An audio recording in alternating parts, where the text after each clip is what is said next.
உங்களுடைய வாழ்க்கையில உயர்த்துவதற்காக ஒரு ஆப்பர்ச்சுனிட்டி குடுக்கக்கூடிய காலாக இருக்கும். அதனால பொறுமையா ஹேண்டில் பண்ணி அத அக்செப்ட் பண்ணிக்கோங்க. சரி, உங்களுக்கு பரிகாரம் சொல்றேன். எழுதிக்கோங்க. நோட் பண்ணிக்கோங்க இந்த பரிகாரத்த. இருக்கு 2, 3 கால் வருதுங்க. ஒருத்தங்க வந்து இந்த மாரி சொல்றாங்க, இன்னொருத்தங்க அந்த மாரி சொல்றாங்க, இன்னொருத்தங்க இதுல நான் எதை எடுத்துக்கிறது? எது எனக்கு எந்த கால் எனக்கு எச்சரிக்கையானது? எந்த கால் நான் ஏத்துக்கொள்ளக்கூடியது? எனக்கு எதுன்னு புரியல. அந்த குழப்பத்துல இருக்க நீங்க இந்த பரிகாரம் செய்யுங்க. வாழ்க வளமுடன். நான் உங்க ஆஸ்ட்ராலஜர் ஹீலர் கோபி சரவணன். இன்னைக்கு நம்ம பார்க்கக்கூடிய தலைப்பு, உங்களுக்கு ஒரு அழைப்பு வரப்போகிறது. அது ஃபோன் காலா இருக்கலாம், வாட்ஸ்அப் காலா இருக்கலாம், வாட்ஸ்அப்ல மெசேஜா இருக்கலாம், நார்மல் மெசேஜா இருக்கலாம். சில சமயங்கள்ல நேர்ல வந்து கூட உங்கள கூப்பிடுற மாரி கூட இருக்கலாம். உங்க நண்பர்கள் யாரோ ஒருத்தவங்க வந்து கூப்பிடுற மாரி இருக்கலாம். இது வந்து ஒரு ராசிக்கும், ஒருத்தருக்குமே அவங்களுக்கு சாதகமாகவும் இருக்கலாம். சாதகமாக இருந்தால் அதை எப்படி கிராப் பண்ணிக்கிறது? அதை எப்படி நம்ம எடுத்துக்கிறது? அதை எப்படி பயன்படுத்தி நம்ம வாழ்க்கையில அடுத்த லெவலுக்கு கொண்டு போறது? சப்போஸ் பாதகமாக இருந்தால் அதுலேருந்து எப்படி வெளியில வர்றது? சிலருக்கு எச்சரிக்கையாக கூட இருக்கலாம். ஓகே, இந்த இன்ஃபர்மேஷன் நமக்கு ஓகே. அந்த எச்சரிக்கை பாருங்க, அந்த எச்சரிக்கையாக இருந்தால் அந்த பாதிப்புலேருந்து எப்படி வர்றது? அதற்கெல்லாமே தனித்தனி பரிகாரங்கள் இருக்கு. ஒரு ராசிக்குமே தனித்தனியான விஷயங்கள நம்ம தெரிஞ்சுக்கிட்டு, அதற்கான பரிகாரங்களும் தெரிஞ்சுக்கிட்டு, அத பயன்படுத்தும்போது நம்ம வாழ்க்கை முன்னேற்றத்திற்கு தேவையான எல்லாமே நமக்கு கிடைக்க ஆரம்பிக்கும். இந்த அழைப்பு உங்களுக்கு செல்வத்த கொண்டு சேர்க்கக்கூடியதாக, ஏற்கனவே சொத்து வர வேண்டியது, யாருக்கோ குடுத்த பணம் வர வேண்டியது, இந்த மாரி சேரக்கூடியதாக இருக்கலாம். சிலருக்கு வேலைவாய்ப்பாக இருக்கலாம். தேடிட்டு இருக்கீங்க, வேலை தேடிட்டு இருக்கீங்க, கிடைக்கணும். அந்த அழைப்பாக கூட இருக்கலாம். சிலருக்கு ஏற்கனவே வேலைக்கு போயிட்டு இருக்காங்க. உங்களுக்கு அப்கிரேட் பண்றதுக்கு, அதே ஆஃபீஸ்ல வந்து ஜாப் போஸ்டிங், அடுத்த பொசிஷன் மாறுவதற்கான வேலைவாய்ப்பாக கூட இருக்கலாம். சிலருக்கு வேற இடத்துல கம்பெனிலேருந்து கூட வேலைவாய்ப்பாக வரலாம். எப்படி வேணா வரலாங்க. சில பிசினஸ் பண்ணிட்டு இருக்கீங்களா? பிசினஸ்க்கு சில புதிய ஆப்பர்ச்சுனிட்டீஸ் உங்களுக்கு தேடி வரலாம். அடுத்த லெவல் கொண்டு போறதுக்கு, அடுத்த பிரான்ச் ஓப்பன் பண்றதுக்கு, இருக்கிற விஷயத்த இன்னும் டெவலப் பண்ணி கொண்டு போறதுக்கு. சிலருக்கு பொண்ணு பார்க்கலாம்னு தேடிட்டு இருப்பீங்க, மாப்பிள்ளை பார்க்கலாம்னு தேடிட்டு இருப்பீங்க. அந்த அழைப்பாக கூட இருக்கலாம். நீங்க பொண்ணு பார்த்துட்டு போயிருப்பாங்க, மாப்பிள்ளை பார்த்துட்டு போயிருப்பாங்க. இது ஆடி மாசம் தானே, ஆடி மாசம் முடிஞ்ச பிறகு கூட உங்களுக்கு அந்த அழைப்பு வரும். ஆடி மாசம் முன்னாடி பார்த்துட்டு போயிருப்பாங்க. பார்த்துட்ட பிறகு உங்களுக்கு வந்து கால் பண்ணி ஓகேங்க, நான் கல்யாணத்துக்கு ஓகேங்க பண்ணிட்டாங்க, எங்க பொண்ணு ஒத்துக்கிட்டாங்க, எங்க பையன் ஒத்துக்கிட்டாங்க. அந்த மாரி ஒரு அழைப்பாக கூட இருக்கலாம். ஆக மொத்தத்துல உங்களுக்கு நல்ல அழைப்பாகவும் இருக்கலாம். அதனால எந்த காலையும் அவாய்ட் பண்ணிடாதீங்க. ஒரு ராசிக்காரர்களுக்கும் ஒரு மாதிரியான அழைப்பு இருக்குது. நிச்சயமாக உங்கள் வாழ்க்கையை முன்னேறதுக்கு சிறப்பான ஒரு விஷயம் இருக்குது. இந்த பதிவை முழுசா பாருங்க. உங்களுக்கான பதிவு தான் இது. வாங்க ஒரு ராசியை பார்க்கலாம். இதை செய்யலாமா, அதை செய்யலாமான்னு யோசிச்சுக்கிட்டு இருக்கக்கூடிய கடக ராசி நேயர்களே, உங்களுக்கு ஆகஸ்ட் 30ஆம் தேதிக்குள்ள ஒரு கால் வரும். ஏற்கனவே சொன்ன மாதிரி ஒரு கால் வரும். அந்த கால் வந்து உங்களுடைய வாழ்க்கையில உயர்த்துவதற்காக ஒரு ஆப்பர்ச்சுனிட்டி குடுக்கக்கூடிய காலாக இருக்கும். இந்த ஆப்பர்ச்சுனிட்டிய பயன்படுத்திக்கிட்டு நீங்க வாழ்க்கைய முன்னேத்திக்கலாம். ஆனா கொஞ்சம் கேர்ஃபுல்லா இருங்க. இப்ப யாராவது வந்து உங்களுக்கு கால் பண்ணி நீங்க வந்து ஒரு 5000, 2000 எங்களுக்கு டெபாசிட் பண்ணுங்க. உங்களுக்கு டீட்டெயில் அனுப்புறேன். ஒரு 10,000 ஏதோ ஒரு அமௌண்ட் கேட்குறாங்க. நீங்க உங்களுக்கு நல்ல பெஸ்ட் ஆப்பர்ச்சுனிட்டி. நீங்க ஏதோ ஒரு விஷயம் எதிர்பார்த்துக்கிட்டு இருப்பீங்க. அது சம்மந்தமாவே உங்ககிட்ட பேசுவாங்க. இந்த மாதிரி நீங்கள் எதிர்பார்த்துட்டீங்க. ஏன்னா நம்ம எங்கேயாவது நெட்டில் எங்கேயாவது தேடி பார்த்துருப்போம், யூடியூப்பில் தேடி பார்த்துருப்போம், எங்கேயாவது அப்ளை பண்ணியிருப்போம், ஏதோ ஒன்று பண்ணியிருப்போம். இப்போ எல்லாமே கம்ப்ளீட் என்ன இன்டர்நெட் வேர்ல்டு தானேங்க இது. அது எங்கே பார்த்தாலும் டீட்டெயில் நமக்கு ஷேர் ஆகுது.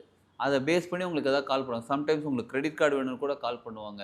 அவர் உங்களுக்கு டெபிட் கார்டில் இவ்வளோ அமௌண்ட் ப்ரைஸ் வந்திருக்குன்னு கால் பண்ணுவாங்க. இந்த மாதிரி ஏதோ ஒரு கால் உங்களுக்கு வந்துட்டு, நீங்கள் 2000 அனுப்புங்க, 5000 அனுப்புங்க, 1000 அனுப்புங்க, ₹100 அனுப்புங்க, ஏதோ ஒரு அமௌண்ட் உங்களுக்கு அனுப்புங்க. நாங்கள் உங்களுக்கு இதை கொரியர் அனுப்பி வைக்கிறோம், இந்த டீட்டெயில் உங்களுக்கு தரோன்னு சொல்லி ஏதோ ஒரு கால் வரும். இது வந்து நல்லா கவனிச்சுக்கோங்க. உங்களுக்கு ஆப்பர்ச்சுனிட்டியாகவும் அமையலாம். அதை நீங்கள் செஞ்சுட்டு அந்த கிராப் பண்ணிக்கலாம். அந்த ஆப்பர்ச்சுனிட்டியை கிராப் பண்ணி கிஃப்ட் கூட வரலாம்.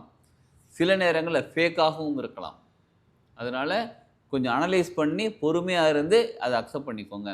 பொதுவாக சொல்கிறேங்க, இந்த காலகட்டம் ஆகஸ்ட் 30க்குள்ள உங்கள் நேரத்துக்கு மேக்ஸிமம் ஒரு ஆப்பர்ச்சுனிட்டி காலாக அமைவதற்கு நிறைய வாய்ப்புகள் இருக்குது. அதனால் டக்குன்னு ரிஜெக்ட் பண்ணிடாதீங்க. புரியுதுங்களா? அதனால் பொறுமையாக ஹேண்டில் பண்ணி அதை அக்செப்ட் பண்ணிக்கோங்க. சரி, உங்களுக்கு பரிகாரம் சொல்கிறேன், எழுதிக்கோங்க, நோட் பண்ணிக்கோங்க இந்த பரிகாரத்தை. பக்கத்தில் இருக்கக்கூடிய அம்மன் கோயில் போங்க. அதுவும் உக்கிரமாக இருக்கக்கூடிய அம்மன் கோயில் போக வேண்டாம். சாஃப்டாக இருக்கக்கூடிய அம்மன் கோயில் போங்க. நல்லா கவனித்து பாருங்கள்.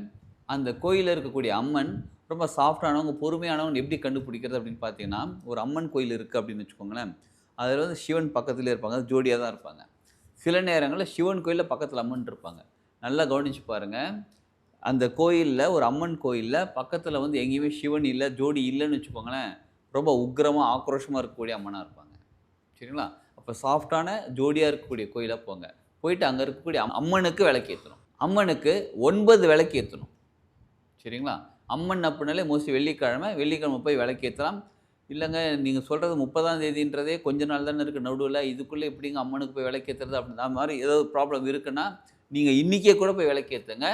9 நெய் தீபம் ஏற்றணும், அகல் விளக்கில் ஏற்றணும். 9 அகல் விளக்கு கடையில் வாங்கிக்கோங்க, நெய் வாங்கிக்கோங்க, திரி தீப்பெட்டி எல்லாமே இங்கேருந்தே கொண்டு போங்க. இது ஒரு பரிகாரம் சரிங்களா? சாதாரணமாக போய் விளக்கேற்றுறது சாதாரணமாக நீங்கள் கடையில் போய் கூட அங்கே கூட கோயிலில் போய் யார்கிட்ட தீப்பெட்டி கூட வாங்கிக்கலாம், திரி கொடுங்க ஏதோ கூட வாங்கிக்கலாம். ஆனால் இது பரிகாரம் அப்படின்னும் போது ரொம்ப கேர்ஃபுல்லாக ஹேண்டில் பண்ணுங்கள். அந்த பரிகாரத்துக்கான 9 விளக்கு வாங்கிட்டு போயிட்டு 9 நவகிரகங்களுக்கு நீங்கள் விளக்கேற்றுறீங்க. விளக்கேற்றிட்டு மனசார அந்த அம்மன் கிட்ட ப்ரே பண்ணிக்கோங்க. இந்த மாதிரி எனக்கு ஒரு ஆப்பர்ச்சுனிட்டி வந்துகிட்டு இருக்கு. எனக்கு கால் பண்ணி கேட்குறாங்க, நேரில் வந்து பேசுகிறாங்க.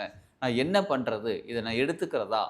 இல்லை நான் வேணான்னு சொல்கிறதா? அப்படின்றத நீங்கள் அந்த அம்மன் கிட்ட மனசார ப்ரே பண்ணுங்க. இந்த மாதிரி ஒரு ஆப்பர்ச்சுனிட்டி வந்திருக்கு. நான் என்ன பண்ணுறதுன்னு கேளுங்க. அவங்க உங்களுக்கு தெளிவு கொடுப்பாங்க. உங்கள் மனசை குழப்பமான மனசை தெளிவு அடைய வச்சு, தெளிவை கொடுத்து, உங்களுக்கு அந்த விஷயத்தை கிராப் பண்ணலாமா? இல்லை வேண்டாமான்னு ஒதுக்குறதுன்னு சொல்லிக் கொடுப்பாங்க.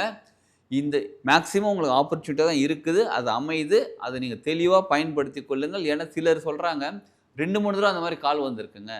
சிலருக்கு 2, 3 கால் வருதுங்க. ஒருத்தங்க வந்து இந்த மாதிரி சொல்கிறாங்க, இன்னொருத்தங்க அந்த மாதிரி சொல்கிறாங்க, இன்னொருத்தங்க இதில் நான் எதை எடுத்துக்கிறது? எது எனக்கு ஆப்பர்ச்சுனிட்டி? எந்த கால் எனக்கு எச்சரிக்கையானது? எந்த கால் நான் ஏற்றுக்கொள்ளக்கூடியது? எனக்கு எதுன்னு புரியல. அந்த குழப்பத்தில் இருக்க நீங்கள் இந்த பரிகாரம் செய்யுங்க. தீபம் ஏற்றுங்க. நிச்சயமாக அந்த குழப்பத்திலிருந்து வெளியில் வந்து நீங்கள் தீபம் ஏற்றி உங்கள் வாழ்க்கை சரியான ஆப்பர்ச்சுனிட்டி நீங்கள் செலக்ட் பண்ணி எடுப்பீங்க. உங்களுக்கான தனிப்பட்ட பலன் பார்க்குறதுக்கு எனக்கு ஜாதகமே இல்லைங்க, என்ன பண்ணுறதுன்னு தெரியலங்க, டேட் ஆஃப் பர்த் கூட சரியாக தெரியல, இதுதானா அதுதானு கன்ஃபியூஸாக இருக்குது. சிலருக்கு வந்து டேட் ஆஃப் பர்த் சர்டிஃபிகேட்டில் ஒன்று இருக்கும், ஜாதகம் இருக்காது, ஆனால் தனியாக ஒன்று சொல்லி வச்சுருப்பாங்க. இந்த மாதிரி இருந்தாலும் பரவாயில்ல, ஜாதகமே இல்லைனாலும் பரவாயில்ல, டேட் ஆஃப் பர்த்து தெரியலனாலும் பரவாயில்ல, உங்களுக்கான பலன் பார்க்க முடியும்.